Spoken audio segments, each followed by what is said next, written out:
என் நெஞ்சில் குடியிருக்கும்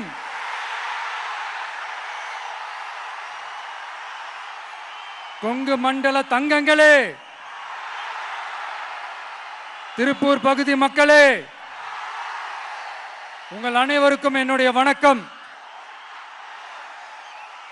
day after tomorrow 16th அன்னைக்கு நம்மளுடைய தேர்தல் வாக்குறுதிகளை ஒரு புக்கா வெளியிடுறோம். அதுக்கு முன்னாடி இங்க சில பாயிண்ட்ஸை மட்டும் உங்களுக்கு படிச்சுட்டு போயிடுறேன். அதை மட்டும் கொஞ்சம் கவனமா கேளுங்க ப்ளீஸ். நெசவாளர்கள், சிறு குறு நடுத்தர தொழில்கள் மற்றும் விவசாயிகள் மற்றும் காவல்துறையினர் சம்பந்தமான நம்மளோட அஜெண்டா சிலதை உங்ககிட்ட நான் படிக்கிறேன். ஒன்று, நெசவாளர்களின் தயாரிப்புகளை நேரடியாக சர்வதேச சந்தைகளில் விற்பனை செய்வதற்காக அரசுக்கு சொந்தமான ஒரு உலகளாவிய இ-காமர்ஸ் பிராண்ட் உருவாக்கப்படும். மேலும் முக்கிய நகரங்களில் வெற்றி தறி விற்பனை நிலையங்கள் ஷோரூம்ஸ் அமைக்கப்படும். இரண்டாவது, நிலையற்ற நூல் விலை மற்றும் மின்சார நெருக்கடி சுமையை பகிர்ந்து கொள்ள கைத்தறி மற்றும் விசைத்தறி வைத்திருக்கும் ஒவ்வொரு நெசவாளர் குடும்பத்திற்கும் ஆண்டுக்கு 30,000 ரூபாய் வங்கி மூலம் நேரடியாக நமது டிவிக்கு அரசு வழங்கும். மூணாவது, கைத்தறிகளுக்கான இலவச மின்சாரம் 500 யூனிட்டுகளாகவும் விசைத்தறிகளுக்கான இலவச மின்சாரம் 1500 யூனிட்டுகளாகவும் உயர்த்தப்படும். அடுத்தது, நெசவாளர்களின் உற்பத்தி செலவுகளை குறைப்பதற்காக அவர்கள் வழங்கும் நூல், சாயங்கள் மற்றும் ரசாயனங்களுக்கு நமது டிவிக்கு அரசால் 50% மானியம் வழங்கப்படும். அடுத்தது, நமது டிவிக்கு அரசில் அனைத்து நெசவாளர்களுக்கும் ரூபாய் 10 லட்சம் ஆயுள் காப்பீடு வழங்கப்படும். மேலும் நெசவாளர்களின் முதியோர் ஓய்வூதியம் மாதம் 3000 ரூபாயாக உயர்த்தப்படும். குறு சிறு மற்றும் நடுத்தர தொழில்களின் வளர்ச்சி, லட்சக்கணக்கான வேலை வாய்ப்புகளை உருவாக்குற துறையில ஒண்ணுதான் இந்த MSMEs. இந்தியாவிலேயே அதிகமான MSMEs இருக்கிற மாநிலங்கள்ல நம்ம தமிழ்நாடும் ஒண்ணு.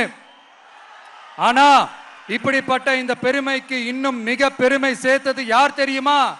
இந்தியாவிலே அதிகமான MSME நிறுவனங்கள் மூடப்பட்டதுல தமிழ்நாடு தான் 2வது மாநிலம்.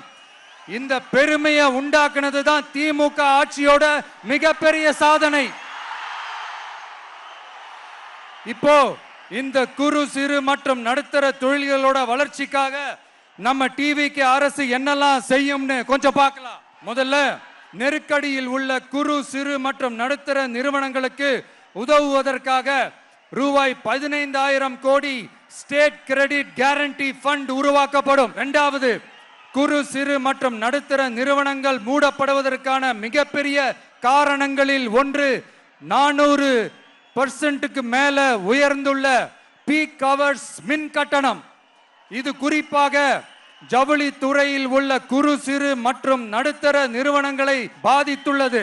டிவிகே குறு சிறு மற்றும் நடுத்தர நிறுவனங்களுக்கான MSMEs இந்த பீக் ஹவர்ஸ் மின் கட்டணத்தை நமது டிவிகே அரசு நிறுத்தி வைக்கும். விரிவான ஆய்வுக்கு பிறகே மின் கட்டணத்தை முறைப்படுத்தும். மேலும் குறு சிறு மற்றும் நடுத்தர நிறுவனங்கள் அடுத்து வரும் 5 ஆண்டுகளுக்கு 100% மின்சார வரி விலக்கை பெறும். அடுத்தது, குறு சிறு மற்றும் நடுத்தர நிறுவனங்கள் உலகளவில் போட்டி போடுவதை உறுதி செய்வதற்காக அவற்றை நவீனமயமாக்க ஒரு யூனிட்டுக்கு ரூபாய் 50 லட்சம் வரை என்ற அளவில் 35% நேரடி மூலதன மானியத்தை நமது டிவிக்கு அரசு வழங்கும். அடுத்து, நம்ம எல்லாருக்கும் சோறு போடுற நம்ம தெய்வங்களான விவசாயிகளுக்கான அஜெண்டா கொஞ்சம் படிப்போமா?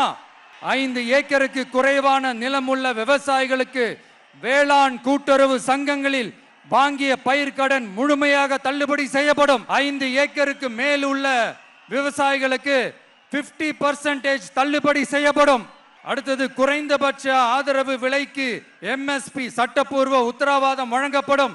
நெல்லுக்கு ஒரு குவிண்டாலுக்கு 3500 ரூபாயும், கரும்புக்கு டன் ஒன்றுக்கு 4500 ரூபாயும் வழங்கப்படும். உழவர்களின் தோழன் திட்டத்தின்படி குத்தகை விவசாயிகள் மற்றும் விவசாய தொழிலாளர்களுக்கு ஒரு குடும்பத்திற்கு ஆண்டுக்கு ரூபாய் 10,000 அவர்களின் நேரடி முதலீட்டு ஆதரவு தொகையாக வழங்கப்படும். 100% பயிர் காப்பீட்டு திட்டத்தின்படி பயிர் பாதுகாப்பு உறுதி செய்யப்படும். கடைசியாக நமது அரசு ஊழியர்கள் நலன்.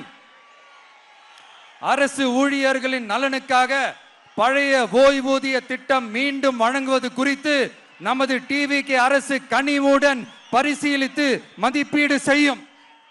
அடுத்தது 5 அல்லது அதற்கு மேற்பட்ட ஆண்டுகள் தொடர்ச்சியாக அரசு பணியை நிறைவு செய்துள்ள அனைத்து தற்காலிக ஆசிரியர்கள், செவிலியர்கள் மற்றும் எழுத்தர் பணியாளர்களை நமது டிவிகே அரசு பணி நிரந்தரம் செய்யும். 3வது, பதவி உயர்வுக்கு பணம் பெறும் கலாச்சாரத்தை நமது டிவிகே அரசு முடிவுக்கு கொண்டு வரும். அனைத்து அரசு ஊழியர்களின் இடமாற்றங்களும் வெளிப்படையான மற்றும் கால வரையறைக்கு உட்பட்ட முறையில் நடைமுறைப்படுத்தப்படும்.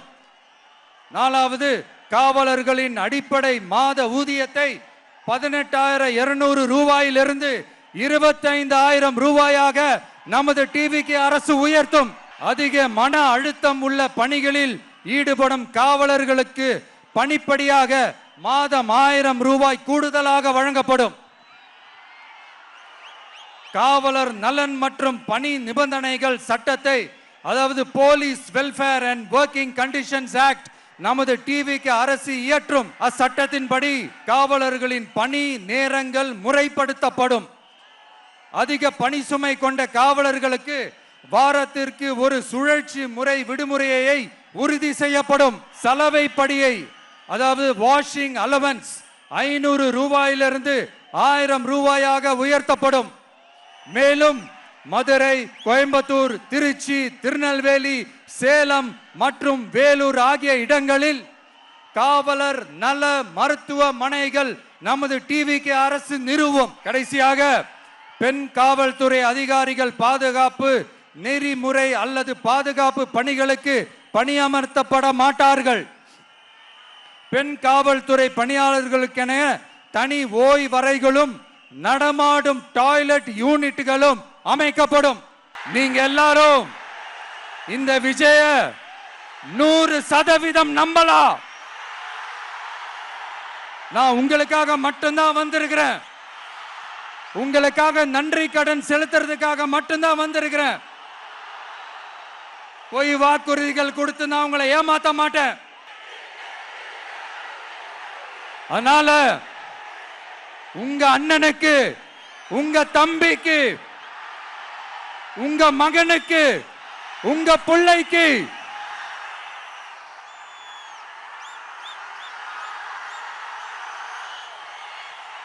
ஒரே ஒரு வாய்ப்பு கொடுங்க.